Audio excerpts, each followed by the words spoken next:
addiction ng marami ngayon. Online shopping. Isang click lang kasi, retail therapy na. Pero kung sumobra naman, paano na?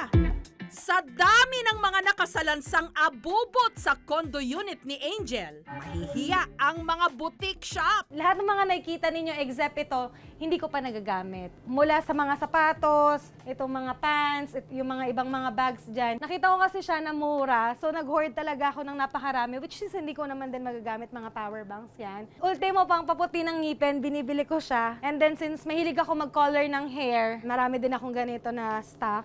Lahat ng ito nabili ni Angel online. Pero kulang pa raw ito dahil ngayong magpapasko, mamimili uli siya online ng mga ipanreregalo at ang budget niya para rito, 200,000 pesos.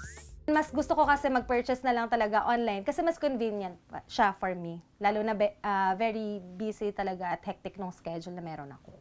2 taon na mula nung na-hook si Angel sa shopping online. Mula sa 2,000 pesos na nagagastos niya noon kada linggo, umaabot na ito ngayon ng 20 to 60,000 pesos weekly. Can afford si ate. Meron akong isang pabango na gustong-gusto. Nabili ko siya nasa 6,000 lang. Ang original price niya is 18,000. So since napamura, bumili ako ng 10. So umabot talaga siya ng 60,000 na nagulat na lang ako. Bili lang ako ng bili ng gamit. Parang regalo ko siya sa sarili ko. So another hat na naman. Korean hat. Pag may mga times na pakiramdam ko ang lungkot, ang stress, nakakapagod sa trabaho, yun yung parang kapalit talaga. Hindi lang siya monthly, as in 3 days in a week. Masasabi ko siyang sobra pa sa sobra.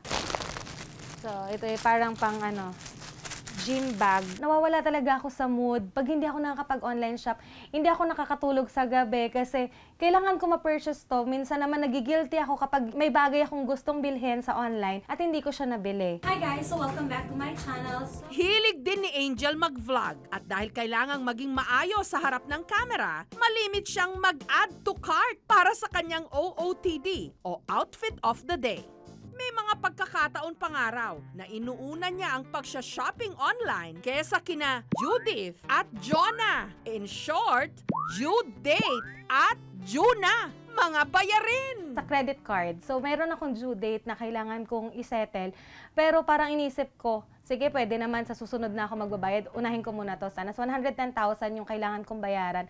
Nagamit ko yung 80,000 doon. Ayon sa isang pag-aaral kamakailan ng grupo ng mga psychotherapist abroad, ang pagka-addict sa online shopping maituturing ng mental disorder. Isa ng sakit. Meron na pong isang disorder na tinatawag ay compulsive buying disorder at ang isang form nito ay yung online shopping. Ito po yung matagal na at paulit-ulit na pagbili ng mga bagay na kahit hindi naman kailangan at hindi nila mapigil ang sarili nila sa pagbili na nagkakaroon kadalasan ng harmful consequences. May mga kaakibat to minsan na sakit katulad po ng depression, anxiety or yung bipolar disorder. Kadalasan po nagkakaroon sila ng shopping spree tapos afternoon pag ginagawa nila they feel euphoria or ang saya ng pakiramdam nila. Patas bigla silang magda-down kasi they feel guilty or embarrassed because of that. So, may stress sila. Dahil sa stress, kailangan na nila mag-relieve ang sarili nila. So, mamimili na naman sila.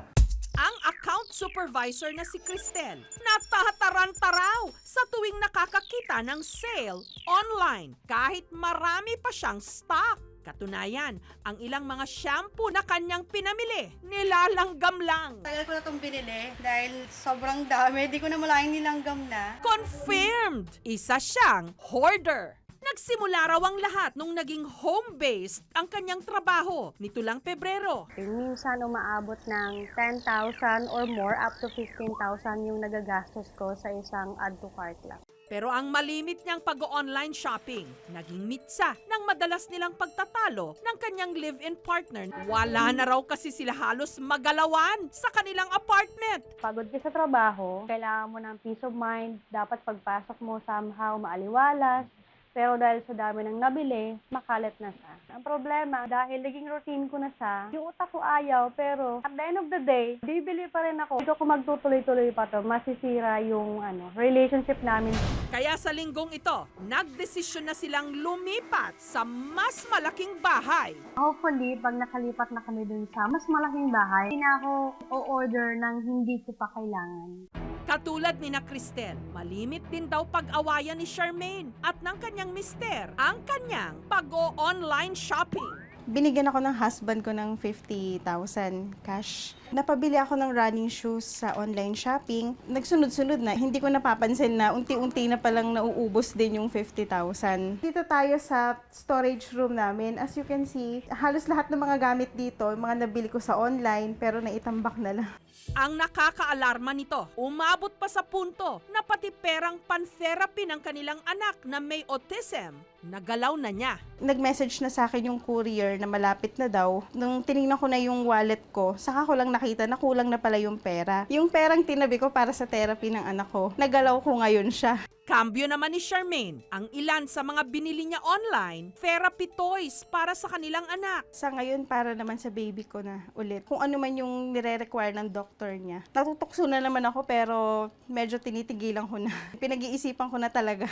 Samantala, para matulungan si Angel na makontrol ang kanyang adiksyon sa online shopping, inilapit namin siya sa isang psychiatrist. Pag hindi pa ako kayo nakapag-shopping, anong pakiramdam mo? Ang bigat ng buhay, ang lungkot. Pag nagsha-shopping ka, you get a certain high. I-limited nyo po ang mga cash nyo. Pahawak nyo sa asawa nyo, pahawak nyo sa kapatid nyo, pabigay ka lang ng allowance muna para wala kang extra cash na maaaring maging tukso. Divert, mag-exercise ka, mag-drawing ka. Basta po ito ay nakaka-cause na ng distress o stress sa finances nyo, sa relationships, or may legal problems na admit yourself na may problema ka and seek treatment. Starting today, after ko makausap si Doc regarding doon sa mga advices niya, mas ilalagay ko na lang yung time ko sa mas makakatulong din sa akin and idadivert ko yung attention ko. Sa mga tatanggap ng bonus ngayong Pasko, tsak ang iba. Add to cart dito, add to cart doon. Wala namang masamang i-enjoy ang pinagpaguran. Pero tandaan, always shop in moderation. Mga kapuso, kung nagustuhan niyo po ang videong ito, subscribe na sa GMA Public Affairs YouTube channel.